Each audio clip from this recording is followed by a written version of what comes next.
conflicts in Syria, Libya and Nagorno-Karabakh, flexing its muscles in the eastern Mediterranean, military bases in several countries around the world, including Iraq, Somalia and Qatar, drone diplomacy, assertiveness towards Western allies, and finally an unwavering self-confidence worthy of global power. This is how Turkey's foreign policy in the early 20s of the 21st century can be described in a nutshell. The country is on the media's front pages and headlines time and again, stirring up controversy with its behavior, its attempts to change the regional status quo, and its ideas for solving the world's problems in a way that best suits Turkish interests. And yet this has not always been the case. Let's take a closer look at the motives behind Turkey's dream of power. Welcome to the 20s Report.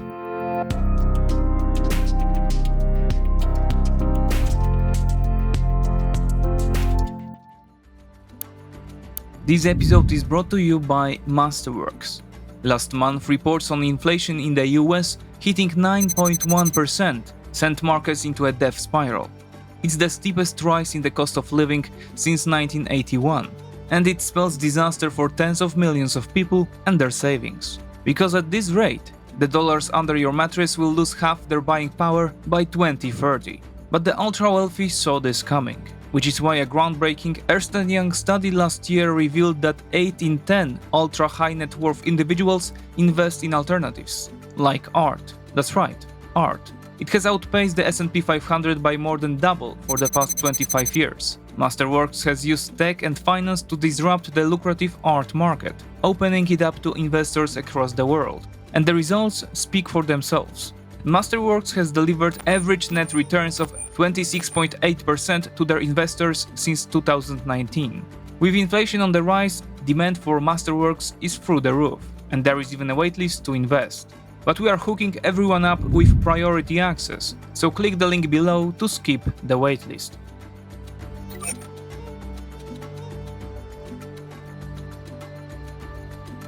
The Republic of Turkey was established on the 29th of October, 1923.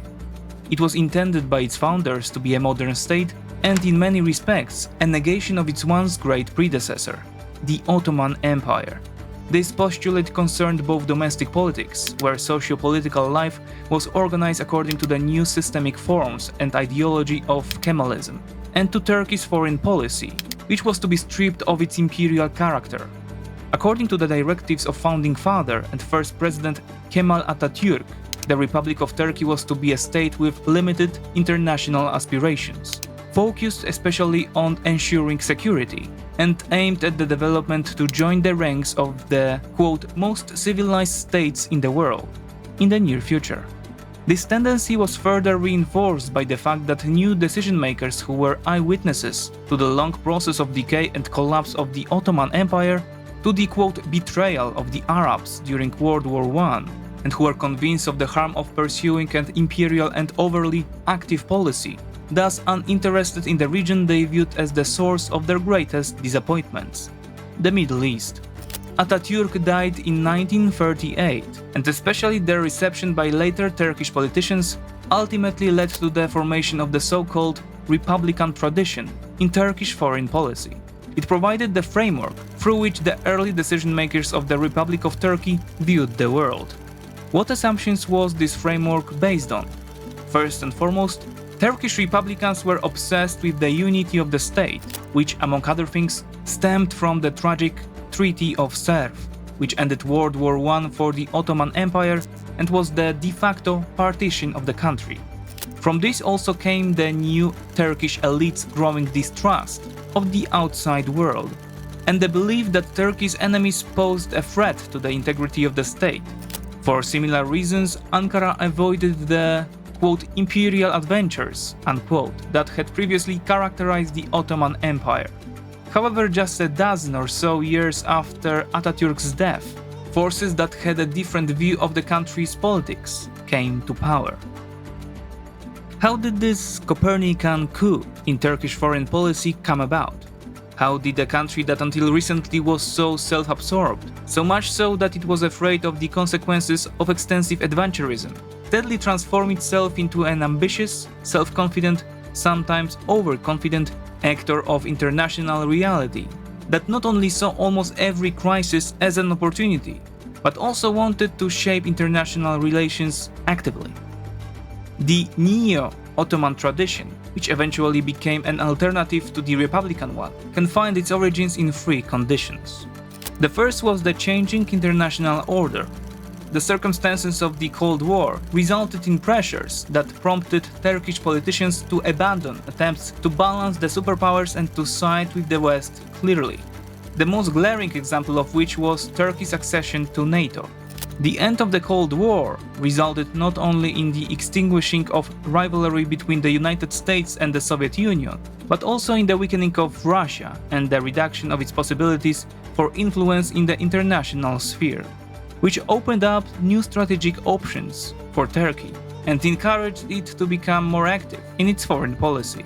Indeed, Turkey came to the conclusion that in a world that was no longer bipolar, no longer characterized by the rivalry between two great powers, it would be possible to conduct more active diplomacy, especially in areas that these powers previously saw as their spheres of influence. A key example was Central Asia, an area with a Turkic-speaking population, and therefore, in Turkey's view, particularly susceptible to its influence. The second reason was already emanating from inside Turkey, and was the alluring prospect of increasing the country's potential.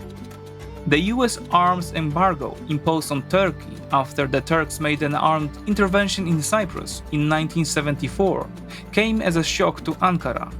At the same time, however, it was a sobering development that resulted in the start of a process of modernizing the army and its own arms industry.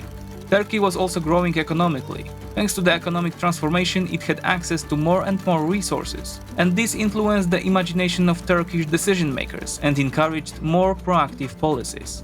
A major internal impetus for the development of the Neo-Ottoman line was also the intensification of the Turkish-Kurdish conflict. In 1984, the Kurdistan Workers' Party, initially demanding the separation of an independent Kurdistan from Turkish territory, carried out its first terrorist attack. In such an environment, it was difficult to maintain the view of the early decision-makers of the Republic of Turkey, who viewed security through the prism of borders and territorial integrity of the state. Since the PKK operated from the territory of another state, the source of Turkey's security threats was there, and it was at its source that Turkey's leaders believed that the threat had to be fought. Third and finally, Turkey faced an exchange of elites, who had a different view of the world than the Republican founding fathers. The most important person of this new wave of Turkish leaders was Turgut Özal. No one since Atatürk has had a greater impact on Turkish politics than Özal. He challenged old patterns of world perception and behavior and thus gave shape of the Neo-Ottoman tradition, primarily through his tremendous activism. In 1984, he attempted to improve relations with Greece. He renewed efforts to resume, frozen since 1978, relations with the European Economic Community. In order to improve relations with Syria and encourage its southern neighbor to stop supporting the PKK, he pledged to release some water from Turkish dams on the Euphrates. Özal's non-standard concepts were also evident in identity issues. Özal understood that Turkey's homogeneity was a myth, and that solving the problem required forging a new identity. It was Turkey's Ottoman past that was to be helpful in this regard, especially the historical coexistence of different ethnic and religious groups within a single state and the shared religion of Islam, which united the vast majority of citizens. This approach to the Ottoman Empire's heritage was what most distinguished Özal from his predecessors. In his view, the Ottoman past was an asset to help the state solve not only internal, but also regional problems. When opponents criticized his break with the policy of, quote, adventurous avoidance, unquote, in foreign policy, Özal came to the opposite conclusion. An active foreign policy was essential. It was probably for this reason he suggested that an effective solution to the Kurdish problem would be a Turkish-Syrian-Iraqi federation, but his critics saw this as a desire to rebuild the Ottoman Empire. Indeed, Özal's aspirations were those of a superpower. He wanted to make Turkey one of the five most powerful countries in the world. quote, "If we do not make serious mistakes, the 21st century will be the century of Turks and Turkey," the Turkish president used to say. Özal may never have had the opportunity to solidify his view of the world and Turkish foreign policy had it not been for a process occurring almost parallel to his rule: the end of the Cold War. This event had far-reaching consequences for Turkish foreign policy. First, it signaled the end of the threat posed by Soviet expansion, which had systematically influenced Turkish decision-makers' choices. Second, it opened up new strategic options for Turkey, as it could pursue a more independent foreign policy under the changed circumstances. Third, cultural ties with many of the newly emerging states after the collapse of the USSR, such as Azerbaijan, Kazakhstan, Uzbekistan, Kyrgyzstan, and Turkmenistan, directly pushed Turkey to play at least two new roles: an influential regional player and a bridge between East and West. While his predecessors would have seen a change in the global and regional status quo as a huge threat, Turgut Özal saw it as a great opportunity. He was quick to conclude that the world was moving toward a unipolar order, but at the same time assumed that this would be a transitional state. He did not see this as too great a threat to Turkey. Indeed, he claimed that in the new conditions, Turkey would finally have the opportunity to play the, quote, two cards it held, which were supposed to complement each other, one representing relations with the West, and the other with Muslim and Arab states. He also stated that three new regions were opening up to Turkey: Central Asia, the Balkans, and the Middle East. It was in these that the state was to realize its growth aspirations. Özal did not have time to complete his foreign policy revolution. He died unexpectedly in April 1993.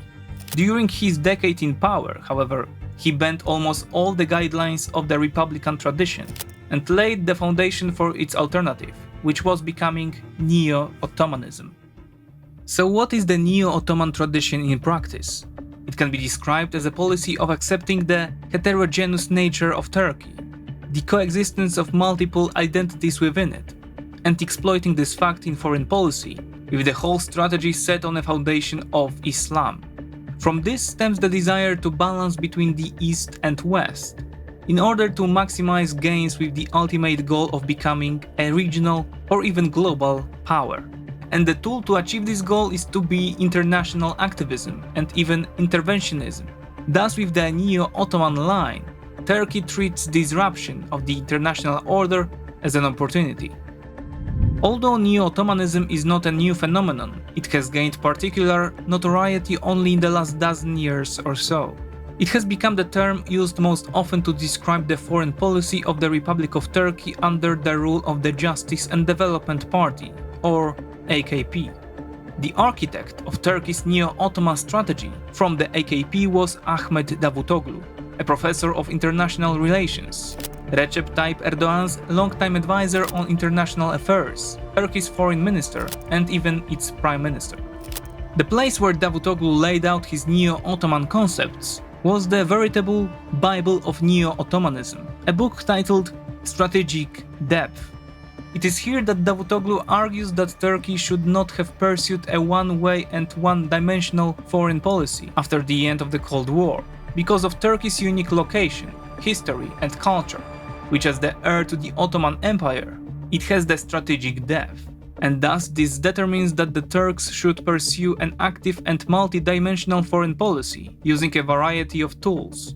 Davutoglu places particular emphasis on soft power, which has become popular in the form of Turkish schools, especially in Africa or Central Asia. Ultimately, in Davutoglu's conception, this will lead to the transformation of Turkey into a, quote, central state, a state with aspirations to become a global power.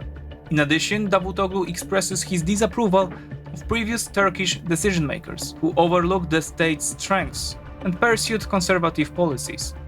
These assumptions allow us to understand the underpinnings of the policies Davutoglu pursued during the AKP and Erdogan governments. In the years that followed, Turkey pursued policies that were consistent with Davutoglu's directives. It initiated measures along the lines of, quote, zero problems with neighbors, under which it improved and strengthened relations with Syria, Iraq, and Iran. It sought to develop relations with Israel, even offering to mediate between Israel and Syria. It has begun to pursue a multifaceted policy, arguing that it needs to maintain good relations with both Western partners and Russia, but this became problematic after the 2014 annexation of Crimea. In addition, Ankara has launched a series of diplomatic initiatives in the Balkans, Central Asia and in Africa, previously neglected by Turkish policymakers. It sought to have an impact on global politics, for example by attempting, together with Brazil, to engage diplomatically in resolving the growing dispute between the West and Iran, or by acting as a, quote, defender of Muslims.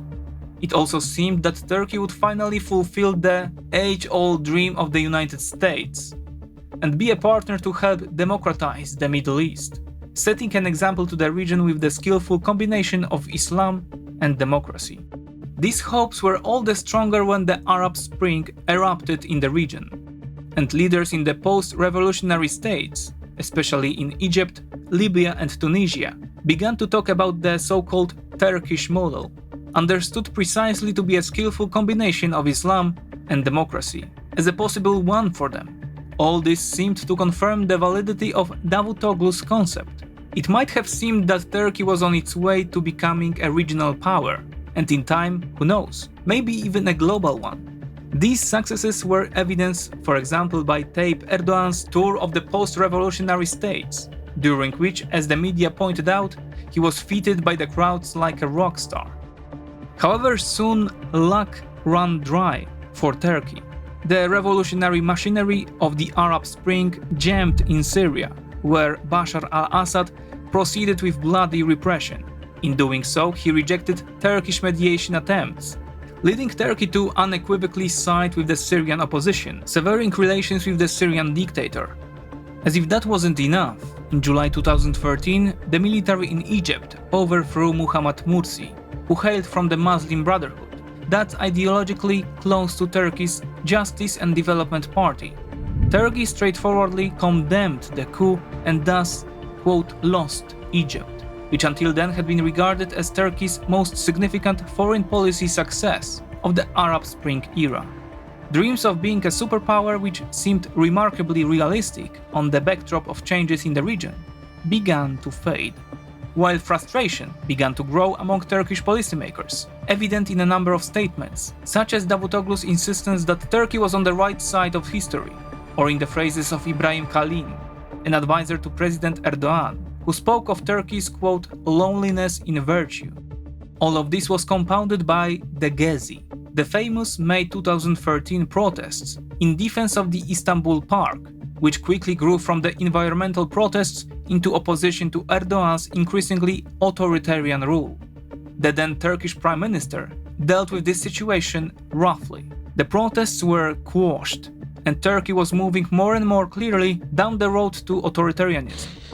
Of note in all of this was the process of the association with the so-called Gulen movement, Hizmet, a recent political ally of the AKP. In December 2013, there was a corruption scandal in which police detained, among others, the sons of ministers from the AKP government, and allegations even reached Erdogan himself. The prime minister claimed that the affair was faked by members of the Gulen movement, entrenched in the administration, police and judiciary, who wanted, in his words, to stage a civilian coup. Thus began Turkey's most important political battle of recent years. Erdogan launched a purge, removing Gulen movement's members from key positions. This all culminated in the failed coup of 2016, which the authorities believed was also to be carried out by members of the Gulen movement. Erdogan called the coup a, quote, gift from God, because it provided him with even stronger arguments to crack down on Gulen's influence in Turkey. At the same time, Tayyip Erdogan's key political projects accelerated. Among them was his dream of introducing a presidential system, which he finally implemented in 2018. In addition, the AKP entered into a coalition with the nationalist MHP party, and it was these two groups, in a distorted and extreme version of the Turkish Islamic synthesis, that began to set the main tone of Turkish politics. As if Turkey didn't already have enough plagues, the peace process between the government and the PKK collapsed in 2015, when a period of intense fighting between these parties began, affecting Turkey's southeast the most. All of this has made Turkish Neo-Ottoman assertiveness counterproductive. The trust of Western allies in Ankara, following the intensification of internal repression, began to degrade significantly. Davutoglu's writings presented Turkey as a state that struck a balance between politics and security, but with respect for democratic principles. After Gezi, this could no longer be argued. Turkey was heading down an authoritarian path. This also had a direct impact on the economic sphere and the undoing of a positive image for foreign investors. The coup and the introduction of the presidential system subordinated Turkey's foreign policy to Erdogan's interests. This meant that Turkey began to be seen, especially by Western partners, as an unpredictable actor, as the Turkish leader made all final decisions by himself. A good example was the decision to purchase S-400 systems from Russia. Many experts believed that this was an individual decision by Erdogan. It also had another consequence. It made it easier for Tayyip Erdogan to enforce foreign policy decisions. Hence, there was a firm implementation of the new security policy, in which Turkey fought threats, quote, at the source, in the form of Turkish military operations in Syria or Iraq. The consequence of the coup was a deterioration in relations with Western countries, and a simultaneous improvement in relations with Iran and Russia. As a consequence of the coup, Erdogan also carried out purges in the army. Officers with pro-Atlantic views were expelled from the army, and in return there was to be a strengthening of the Euro-Asian wing, critical of the West, and arguing that there should be an alliance with Russia and Iran. One of the most popular Euro-Asian concepts became the geopolitical concept of the so-called Blue Homeland, or Mavi Vatan. It assumed that in an era of changes in the international order, Turkey needed to increase its position in the maritime sphere, including enforcing favorable divisions of territories in the Aegean and Eastern Mediterranean. It was to do this by, among others, the method of fait accompli. Hence we had the Turkish-Libyan agreement on the demarcation of maritime territories, which ignored Greece's claims, and to which Greece later had to go by.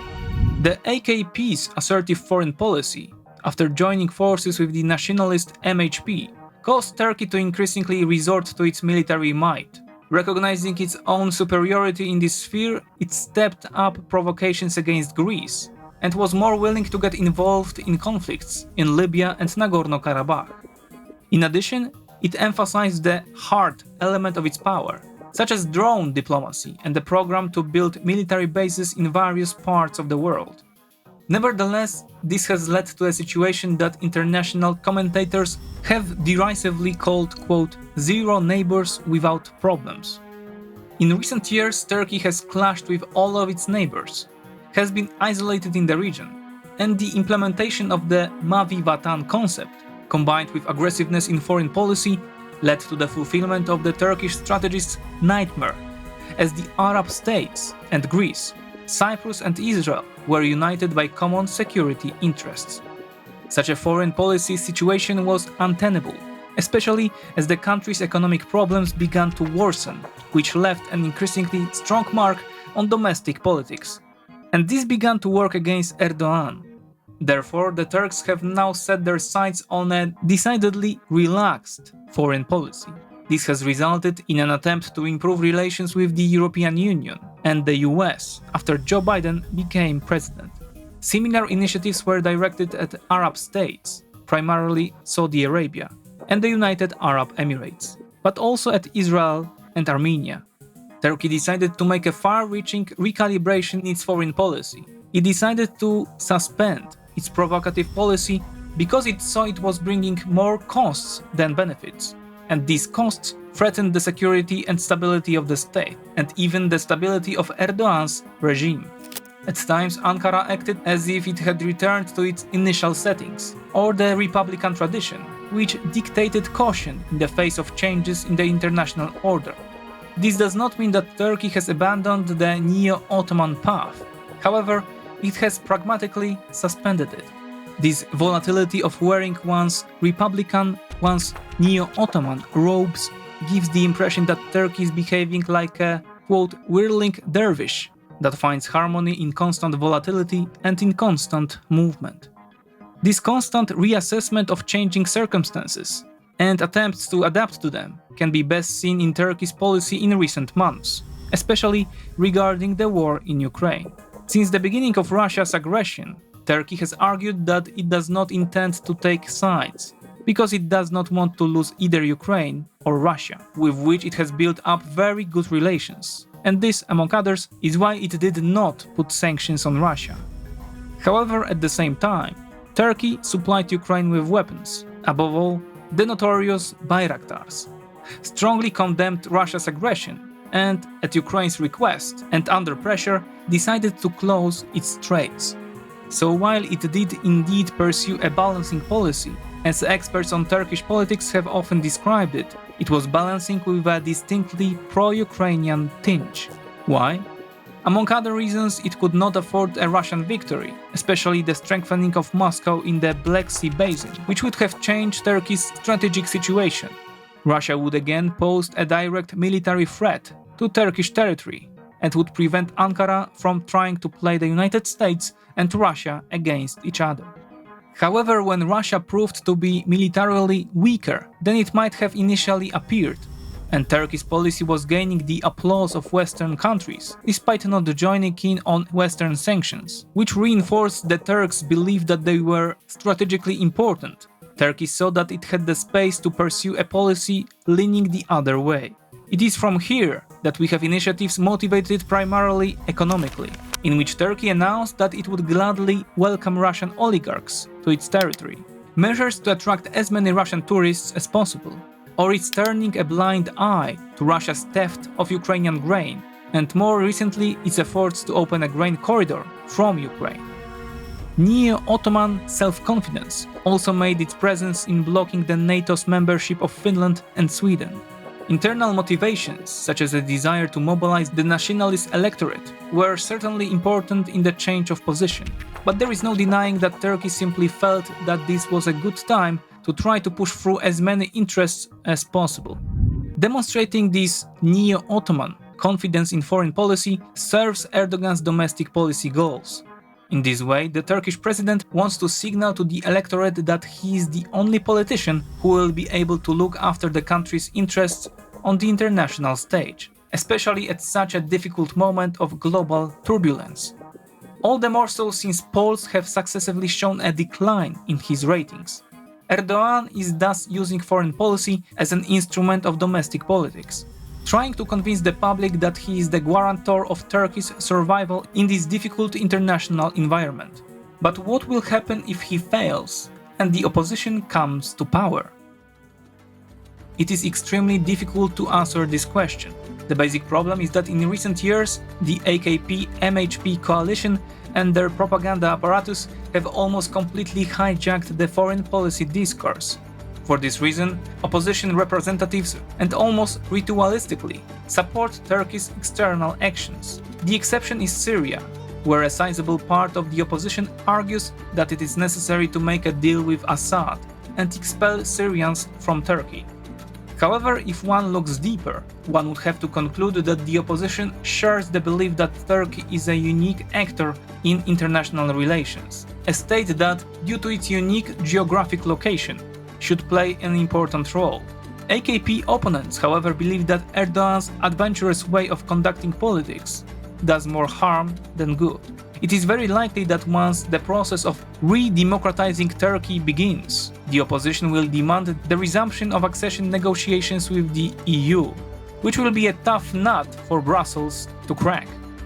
Nonetheless, the AKP legacy that the opposition would unavoidably get might also push those opposition politicians in the same manner who currently criticize Erdogan's propensity to involve himself in quote international adventures, which the early decision-makers of the Republic of Turkey were so afraid of.